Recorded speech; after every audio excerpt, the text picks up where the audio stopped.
السلام عليكم، مرحبا بكم أصدقائي. اليوم رح نحكي عن فيديو جديد بجهاز الإيسيو تيست. عنا كمبيوتر خاص بالشاحنة مرسيدس او ام 906 يورو 3. هذا الكمبيوتر فيه مشكلة.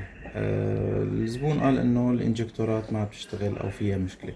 نحن عن طريق جهازنا الايسيو تيست رح نعمل اختبار لهذا الايسيو ونشوف شو المشكلة بالضبط. مثل ما شايفين نحن الجهاز بيجي معه كابلات يونيفرسال اسمها مرقمة X1 X2 X3 إلى آخره. بنشوف الجهاز، هاي الواجهة الأمامية للجهاز وهي الواجهة الخلفية للجهاز. بنشوف نحن عنا X1 X2 X3. فهي ال X1 رح نوصله مع الواحد والاثنين مع الاثنين وثلاثة مع ثلاثة ونعمل توصيلات مع الاي سي يو. طب أنا كيف بدي أحصل على التوصيلات؟ من خلال البرنامج عندي هون. اول شي راح اختار السيارة بشكل صحيح. دخلت على المرسيدس، عندي هون انواع كثيرة من المرسيدس. راح اعمل بحث سريع، اكتب 906. فطلع عندي انه عندي ثلاث طرازات من الاي سي موجودة في الجهاز هذا. انا اللي هو الاو ام 906 ال ار اللي هو اليورو 3 6 سلندر من نوع اتيجو. راح ادخل على التفاصيل اكثر. قال لي انه الاي سي يو اللي انت مختاره بهذا التفاصيل مرسيدس، تاريخ الصنع، الديزل، هي شاحنة يورو 3. بنعطيه اتصال كونكت وشكل الاي سي يو. هاي واجهة الاختبار تبعت الجهاز تبعنا. في عنا هون مخططات بنحصل عليها، مخطط داخلي الخارجي الى اخره. رح نحكي فيها لاحقا. المهم عندي انا هو طريقة التوصيل الاي سي يو مع الجهاز عندي. فراح افتح هاي النافذة او هذا المخطط. راح احصل على هاي الصورة. هاي فيها طريقة التوصيل. لاحظين اكس واحد لون اسود مع اكس واحد لون اسود، اكس اثنين اخضر مع اكس اثنين اخضر، اكس ثلاثة اكس ثلاثة. فراح استخدم هالسوكيتات انا. مثال انا راح اخذ هذا انه كيف راح اوصل. في عندي بهالاكس واحد عندي في عندي هون بنات مكتوب واحد اثنين ثلاثة. لاحظين اللون الرمادي هذا ما راح استخدمه، مثل ما شايفين هون رمادي ما راح استخدم. الالوان الواضحة او الظاهرة هي راح استخدم توصيلها. مثال عندي انه البين رقم 3 النوع جي ان دي اس 2 اسمه، راح اوصله على الام ار. الام ار هو اسمه هذا اسمه ام ار. تمام. طبعا في عندي بالصور تانية بتوضح انه هذا ام ار وهو عنده اكس 2 يعني اكس 1 واكس 2. تمام، يعني في رقم اكس 1 واكس 2. البن رقم 15 او 23 راح اوصله. يعني مثلا هون عندي انا جبت على الاكس 1، هي اكس 1، بدي ادور على شيء اسمه جي ان دي اس 2 اللي هو هاد مثلا. لاحظين شايفين جي ان دي اس 2.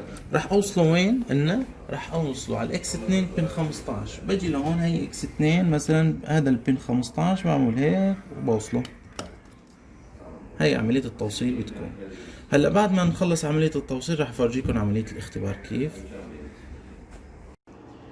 اصدقائي هلا مثل ما شايفين انتو وصلنا الاي سي يو مع الجهاز الاي سي يو تيست. المخطط التوصيل فرجيكم اياكم سابقا. راح دخلنا على الواجهة الأساسية مثل ما شايفين، وراح أعمل هلا فتح كونتاك.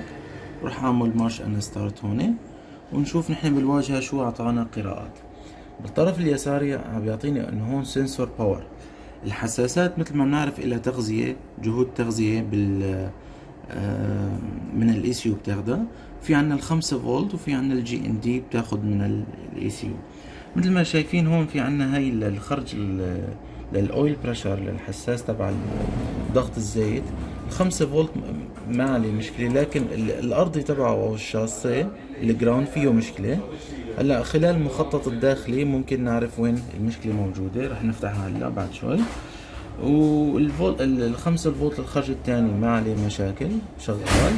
في عنا ال24 فولت اللي موجود الفان اللي هي المراوح. مثل ما شايفين هون انه ما في 24 فولت. هدول المراوح يتم تفعيلهم عن طريق جهاز الدياغنوستيك. ممكن تعطي له تفعيل والغاء تفعيل. لذلك هون الخرج مو موجود. مثل ما شايفين هون عنا البخاخات او الانجكتور، عنا 6 بخاخات، عنا الاول والثاني والثالث شغال، الرابع والخامس والسادس فيهم مشكلة. وذاتا هو الزبون وقت اللي جبنا الاي سي يو قالنا انه في مشكلة عندي بالبخاخات رقم 4 و5 و6. فنحن هون نتأكد انه كلام الزبون صحيح، ولقينا انه في مشكلة تانية هون هي موجودة في جهود التغذية تبعت السنسورات، الخرج التغذية تبعهم. وبالإضافة إنه هون ممكن نشوف الار بي ام، ممكن نتحكم بالار بي ام نحن بقيم الار بي ام، ونشوف الار بي ام إذا كانت قيمه عم تتغير بشكل صحيح بعد وصل جهاز الفحص، ونشوف الار بي ام إذا عم تتغير ولا لا. الجهاز اللي بتغذى فيه الفولت، الاي سي يو، الامبير اللي عم يستجره ممكن نشوفه هون. قيم الحساسات ممكن نشوفها هون، مثلا هذا فيول ليفل سنسور، عندي الاويل ليفل سنسور، ممكن اغير قيم هون واوصل. هون عنا الحساسات، كل الحساسات، الحرارة، الانجن كولانت، الاويل تمبريتشر، الاي تي، يعني كل الحساسات، كل نوع حساس مفروز بمكان محدد، حساس الضغط، حساس الحرارة، حساس المستوى. هاي السيارة، هاي الاي سي يو شو موجود فيه حساسات كلها راح تطلع البيانات هون تبعيتها. وبتغيير البيانات بنلاحظ هون اذا هاي القيمة المطلوبة وهي القيمة اللي رجعت لنا. اذا القيمة اللي طلبتها انت واختلفت عن القيمة اللي رجعت، بيكون هذا الحساس فيه مشكلة. بتلاحظ هون انه بيضل القيمة مسجلة باللون الاحمر اذا كان فيه مشكلة. ممكن نشوف نحن المخطط الداخلي للاي سي يو هاد، مثلا هون عنا اعطانا اللون الاحمر هون، وبنشوف هون نحن بالمخطط كل قطعة الكترونية داخل الاي سي يو شو مشكلتها. الوصف موجود هون مثل ما نشوف هلا. يعني عندي هون انا الوصف لكل قطعة شو وظيفتها، المنظم، الجهد، العناصر المشتركة، البخاخات مثل ما شايفين 4 5. هاي القطعة هي المسؤولة، بنشوف القطعة وين هي وبنستبدلها وبنفحصها إلى آخره. يعني جميع العناصر الموجودة المسؤولة في الدارة مشروحة هون بهذا المخطط. كمان عنا هون مخطط اسمه مخطط الكهربائي. بفيدنا هذا المخطط، بنعرف انه هذا الحساس الخطوط تبعيته شو هي. عنا الخط الاشارة، خط الجي ان دي، خطوط التغذية للاي سي يو شو موصولة، شو قيمة التغذية تبعيتها. كل حساس وصفه، مثلا هذا الحساس فيه 4 خطوط، هذا الخط هو خاص بإشارة الضغط، هذا 5 فولت، هذا التمبريتشر الحرارة، هذا الجي ان دي. المخطط كتير مفيد في عمليات الصيانة. هلا حاليا نحن بحسب المخطط الداخلي شفناه والقطعة المسؤولة عن هذا الخطأ، رح نفحص القطعة ونعمل لها استبدال ونرجع نعمل اختبار مرة تانية. أصدقائي هلا حاليا نحن عملنا استبدال للقطعة المسؤولة عن المشكلة، ورح نعمل اختبار مرة تانية ونشوف شو رح يعطينا البرنامج واجهة الاختبار تبعتنا.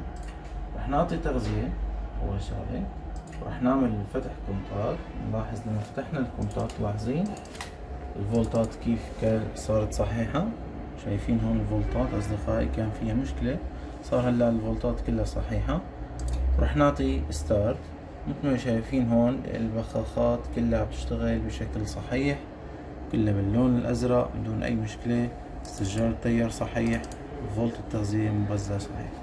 نحن كانت مشكلتنا بهال3 بخاخات، ومثل ما شايفين هون عمل البخاخات كيف شكل صحيح.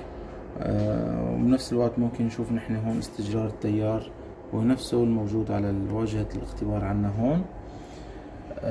بهيك بكون نحن اختبرنا الاي سي يو قبل الصيانة وبعد الصيانة، وكيف لاحظنا ان المخططات ساعدتني بالصيانة،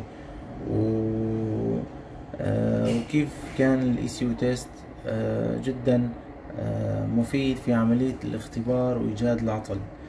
وهون نتأكد نحن لما بدنا نسلم للزبون الاي سي يو نتأكد انه وظائف الاي سي يو شغالة. بنشوفها هون، بنشوفها بالقيم الحساسات، بنشوفها بعملية التغذية. مثلا هدول الأزرار خاصة في الستارت والستوب اللي موجودة على المحرك. مثل ما نشوف هلا إذا نلاحظ هون، هلا رح أعمل ستوب أنا، تمام؟ شايفين وقفت البخاخات، رح أعطي ستارت راح تشتغل، شايفين؟ عدا إنه هدول الأزرار ممكن نختبرهم كمان. وهيك نكون عملنا عملية اختبار، وشكرا لكم. إن شاء الله بنشوفكم بفيديوهات جديدة بإي سي يو جديد. السلام عليكم.